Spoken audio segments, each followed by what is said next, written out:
6 premières dames ont fait le déplacement d'Abidjan pour participer à ICASA 2017. Ce sont les First Ladies du Congo-Brazzaville, du Niger, du Bénin, de la Gambie, du Belize et de la République coopérative de Guyane. Elles ont ainsi répondu à l'invitation de leur homologue, Dominique Ouattara, première dame de Côte d'Ivoire, marraine de la 19e édition de ICASA. Elles sont aussi présentes pour porter la voix de l'OPDAS, l'Organisation des Premières Dames d'Afrique contre le VIH-Sida. Si des progrès ont été accomplis ces dernières années, il reste encore du chemin à faire pour atteindre l'objectif d'éradication fixé pour 2030.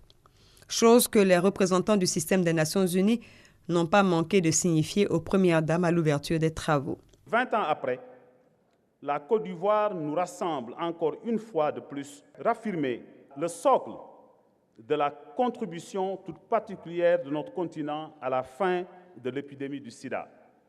C'est pourquoi je voudrais exprimer la reconnaissance du Fonds des Nations Unies pour la population pour tant de sollicitude pour ce défi toujours redoutable pour le développement de notre continent. Un lien étroit existe, bien entendu, entre la lutte contre le VIH, l'autonomisation des filles et des femmes, la capture du dividende démographique et l'émergence du continent africain. 8 enfants sur 10 n'ont pas accès au traitement.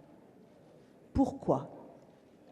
La plupart d'entre eux n'ont même pas été identifiés en raison du faible accès aux services de dépistage. Et sans dépistage précoce et traitement immédiat, la plupart de ces enfants ne célébreront pas leur 5e anniversaire. Ils sont le visage invisible de cette épidémie. Il est clair que pour réduire le déficit de traitement pour les enfants, il faudra non seulement une intégration efficace, mais aussi le renforcement de l'engagement communautaire en mettant l'accent sur une approche centrée sur la famille.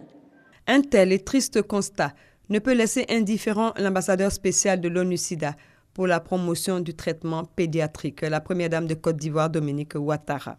Je voudrais à nouveau réitérer mon plaidoyer en faveur de nos enfants malades du sida. En effet, le traitement antirétroviral sous sa forme pédiatrique reste encore peu accessible la plupart du temps dans nos pays, car trop onéreux.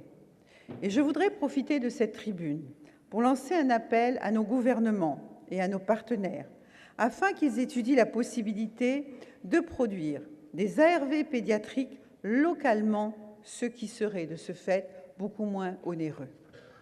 Au regard de la prévalence qui est encore trop élevée en Côte d'Ivoire et de l'existence des poches de stigmatisation et de discrimination, la solidarité et l'innovation doivent guider nos démarches pour nous permettre d'atteindre un taux de prévalence à 1%, comme disait le Président de la République, et à 0%, comme le recommandent les ODD.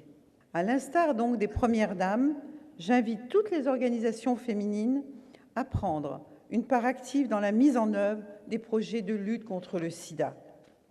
Oui, une génération sans sida est possible en Afrique, et nous ne devons ménager aucun effort pour progresser vers cet objectif. L'Afrique unie contre le sida pédiatrique, ainsi se nomme la nouvelle campagne de sensibilisation initiée par les Premières Dames d'Afrique, campagne qui sera présentée à ICASA 2017.